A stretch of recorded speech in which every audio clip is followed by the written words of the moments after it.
নমস্কার দর্শক বন্ধুরা, এই মুহূর্তের একাধিক গুরুত্বপূর্ণ খবর আপনাদের সামনে তুলে ধরতে চলেছি, তাই দেরি না করে চলুন শুরু করা যাক ভিডিওটি।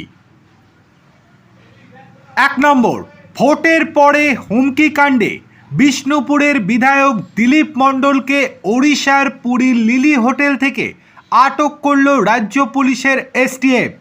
বেশ কিছুদিন ধরেই সেখানে গা ঢাকা দিয়ে আত্মগোপন করেছিলেন তিনি। গোপন সূত্রে খবর পেয়ে এসটিএফের একটি বিশেষ দল সেখানে হানা দিয়ে আজকে তাকে পাকড়াও করে। ট্রানজিট রিমান্ডে তাকে রাজ্যে ফিরিয়ে আনার প্রস্তুতি ইতিমধ্যে শুরু করে দিয়েছে তারা। এই হাই প্রোফাইল আটকের ঘটনায় রাজ্য রাজনীতিতে তীব্র চাঞ্চল্য ছড়িয়েছে। ভোটের আগে বা ভোটের পরে বারংবার হুমকি দিচ্ছিলেন তিনি, কিন্তু তিনি ভাবতে পারেননি রাজ্যে পালাবদল হবে। আর তারপরেই যখন রাজ্যে পালাবদল হয় তিনি গা ঢাকা দেন, অবশেষে গ্রেপ্তার হলেন তিনি।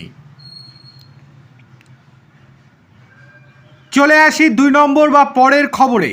মৌখিক বা মন গড়া তথ্য নয়, বাড়ির অন্দরমহলের নতুন স্কেচ সহ এলিভেশন কপি জমা দিতেই হবে পুরসভায়।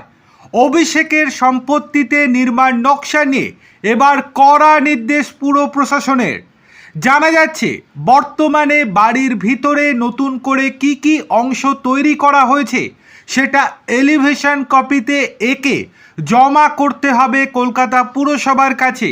এবার এমনই নির্দেশ পাঠানো হয়েছে অভিষেক বন্দ্যোপাধ্যায়ের শান্তিনিকেতন বিল্ডিং সহ অন্যান্য সম্পত্তিতে। কলকাতা পৌরসভার কাছে যে এলিভেশন কপি রয়েছে, অর্থাৎ বাড়ি তৈরির সময় যেটা জমা পড়েছিল সেই কপির সঙ্গে বর্তমান কপি মিলিয়ে দেখা হবে। পুরসভা সূত্রের খবর, বিল্ডিং বিভাগের তরফে নির্দেশ দেওয়া হয়েছে প্রতি ইঞ্চি ধরে ধরে যেন এই এলিভেশন কপিতে নকশা আঁকা হয়। এলবিএসকে দিয়ে পুরো কাজ শেষ করতে হবে। বিল্ডিংয়ের বিভাগের আধিকারিকরা জানিয়েছেন নিখুঁত তথ্য পেতেই নতুন করে এই এলিভেশন কপি চাওয়া হয়েছে। বিল্ডিং আইন অনুযায়ী যাবতীয় তথ্য তলব করা হয়েছে। এই নতুন নকশায় বলে দেবে অনুমতিবিহীন অংশের কাজ করা হয়েছে এবং কতটা করা হয়েছে। বিল্ডিং বিভাগ সূত্রের খবর, নির্মাণ নকশা অনুমোদন নেওয়ার সময় নির্মাণের কোথায় কোথায় কি কি করা হচ্ছে তার একটি আঁকা বা স্কেচ নকশা আবেদনের সঙ্গে জমা করতে হবে, যা বিল্ডিং আইন অনুযায়ী বাধ্যতামূলক। যার একটি নথিতে থাকে বিল্ডিং বিভাগে, অপরটি থাকে আবেদনকারীর কাছে। নীল রঙের এক বিশেষ ধরনের পাতার ওপরে এই নকশা স্কেচ করা হয়। অভিষেক বন্দ্যোপাধ্যায়ের সম্পত্তির নিয়ম বহির্ভূত কাজের তথ্য পেতে এখন এই কপি কলকাতা পুরসভার কাছে অন্যতম বড় হাতিয়ার। সুতরাং বড় সড়ো অস্বস্তিতে যে অভিষেক বন্দ্যোপাধ্যায়, সেটা আর বলার অপেক্ষা রাখে না। চলে আসি পরের খবরে। ফের শিরোনামে সন্দেশখালি, পুরনো মামলার তদন্তে সক্রিয় হলো সিবিআই। সন্দেশখালিতে 2019 সালের ভোট পরবর্তী রাজনৈতিক হিংসার ঘটনায় ফের বড় পদক্ষেপ নিল কেন্দ্র তদন্তকারী সংস্থা সিবিআই। 3 বিজেপি কর্মী খুনের মামলায় শেখ শাহজাহান ঘনিষ্ঠ কাদের মোল্লা সহ মোট 10 জনকে গ্রেপ্তার করেছে সিবিআই। এই ঘটনায় নতুন করে শিরোনামে সন্দেশখালি। তদন্তকারী সংস্থার দাবি, 2019 সালের 8ই জুন সন্দেশখালীর নাজার এলাকায় রাজনৈতিক সংঘর্ষ বাধে। অভিযোগ, পতাকা খোলাকে কেন্দ্র করে শুরু হয়েছিল সংঘর্ষ। এরপরই বিজেপি কর্মীদের ওপর হামলা চালানো হয় বলে অভিযোগ ওঠে। ঘটনায় প্রাণ হারান সুকান্ত মণ্ডল এবং প্রদীপ মণ্ডল। সেই সময় থেকেই নিখোঁজ রয়েছেন দেবদাস মণ্ডল। পরিবারের অভিযোগ তাকেও খুন করা হয়েছে, যদিও এখনো পর্যন্ত তার বডি মেলেনি। তদন্তে উঠে এসেছে এই ঘটনায় স্থানীয় প্রভাবশালী একাধিক ব্যক্তির যোগ থাকতে পারে।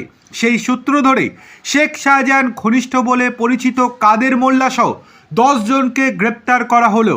তদন্তকারী আধিকারিকদের দাবি, দীর্ঘদিন ধরে সংগৃহীত তথ্য প্রমাণ, সাক্ষ্য ও স্থানীয় সূত্রের ভিত্তিতেই এই গ্রেপ্তারি অভিযান চালানো হয়েছে।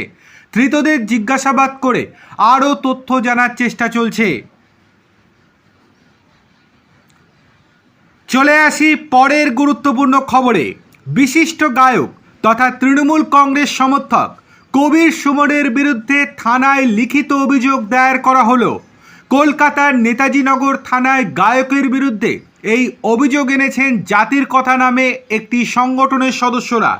সমাজ মাধ্যমে একটি ভিডিও আপলোড করে তারা কবির সুমনের বিরুদ্ধে নারীদের অপমান করা এবং হিন্দুদের ধর্মীয় ভাবাবেগে আঘাত ও অবমাননার বিস্ফোরক অভিযোগ তুলেছেন। সোশ্যাল মিডিয়ায় ভিডিও বার্তা জারি করে জাতির কথা সংগঠনের সদস্যরা বলেন, কবির সুমন একজন বিখ্যাত গায়ক এবং নিজেকে বুদ্ধিজীবী বলে মনে করেন, কিন্তু তার যে ধরনের ভাষা, বিশেষ করে নারীদের এবং বাঙালি মানুষদের প্রতি উনি যে ধরনের শব্দ ব্যবহার করেন, সেটা আমরা বাঙালি হিসেবে, হিন্দু হিসেবে এবং নারীর সম্মানকারী হিসেবে কোনোভাবেই বরদাস্ত করছি না। আমরা ওর বিরুদ্ধে এফআইআর করলাম, তাকে যাতে জেলে ঢোকানো যায় তার জন্য যাবতীয় আইনি ব্যবস্থা আমরা করব। আমাদের সংগঠনের কর্মীরা একত্রিত হয়েছেন এই কারণেই, যাতে হিন্দু সমাজকে এইভাবে অসম্মানিত এবং তাচ্ছিল্য করা না যায়। যে কথা উনি বলেছেন তার উপযুক্ত মূল্য ওনাকে দিতেই হবে। পুলিশ সূত্রে জানা গিয়েছে, আজ থেকে প্রায় 3 বছর আগে একটি টেলিভিশন চ্যানেলে কিছু বিরূপ বা বিতর্কিত মন্তব্য করেছিলেন কবির সুমন। মূলত সেই মন্তব্যের ওপর ভিত্তি করে বর্তমান সময়ে এই অভিযোগটি দায়ের করা হয়েছে। চলে আসি পরের গুরুত্বপূর্ণ খবরে। আপনাদেরকে একটি ভিডিও দেখাতে চলেছি।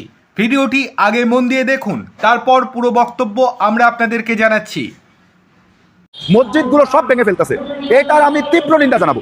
এবং আমি বলবো, এই যে শুভেন্দু অধিকারী, ও একটা পাগল, ওর কথার কোনো মূল্য নাই। কারণ ও কয়েকদিন আগে এক কথা বলে, ও বলে বাংলাদেশ দখল করবে, ও বলে শেখ হাসিনা বর্তমান প্রধানমন্ত্রী, ও চাইছে বাংলাদেশ আর ভারত পশ্চিমবঙ্গ মিলিয়ে একটা গৃহযুদ্ধ লাগানোর জন্য। কিন্তু মুসলিমরা এখনো চুপ আছে। কতদিন চুপ থাকবে বলা যায় না, কারণ ফিলিস্তিনের উপরে যখন অত্যাচার শুরু হয়েছে তখনই ওখান থেকে হামাস তৈরি হয়েছে। আমি বিশ্বাস করি পশ্চিমবঙ্গ থেকে গাজাতুল হিন্দ আন্দোলনের একটা সংগঠন তৈরি হবে, যারা কিনা এই উগ্রবাদী হিন্দুদের বিরুদ্ধে লড়াই করবে। এবং একটা মসজিদ যদি তারা ভাঙার চিন্তা করে, তারা 10টা মন্দিরের উপরে আঘাত করবে। এতক্ষণ ধরে আপনারা পুরো ভিডিওটি দেখলেন। বাংলার মুখ্যমন্ত্রী শুভেন্দু অধিকারী অবৈধ বাংলাদেশি অনুপ্রবেশকারীদের বিরুদ্ধে নিয়েছেন কড়া অবস্থান।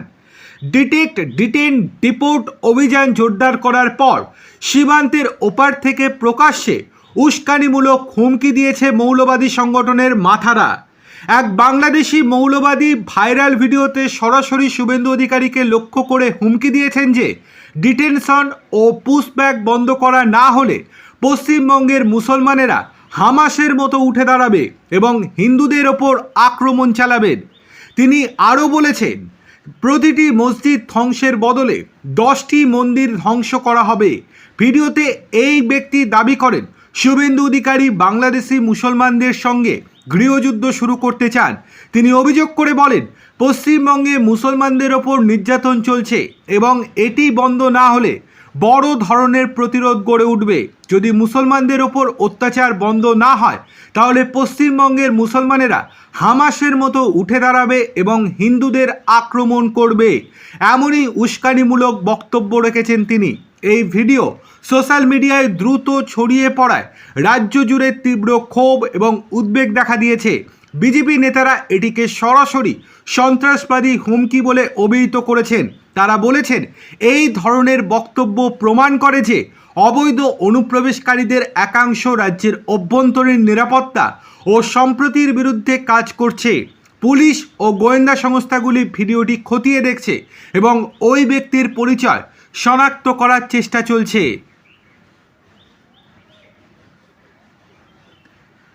চলে আসি পরের গুরুত্বপূর্ণ খবরে। ফলতার তৃণমূল নেতা জাহাঙ্গীর খানের ওপর চাপ ক্রমশ বাড়ছে। কলকাতা হাইকোর্ট তার অন্তর্বর্তী রক্ষা কবচের মেয়াদ না বাড়ানোর সিদ্ধান্ত নেয় তার গ্রেপ্তারিতে এখন আর কোনো আইনি বাধা রইল না। মঙ্গলবার বিচারপতির নির্দেশেই এই সিদ্ধান্ত কার্যকর হয়েছে। মঙ্গলবার জাহাঙ্গীরের রক্ষা কবচের মেয়াদ শেষ হওয়ার পর তা বাড়ানোর জন্য আদালতে আবেদন করা হয়েছিল, তবে বিচারপতি পার্থসারথী সেনের বেঞ্চ সেই আর্জি পত্রপাঠ খারিজ করে দেয়। এর মাধ্যমে তার দুটি অন্তর্বর্তী মামলার রক্ষা কবচ প্রত্যাহার করা হলো।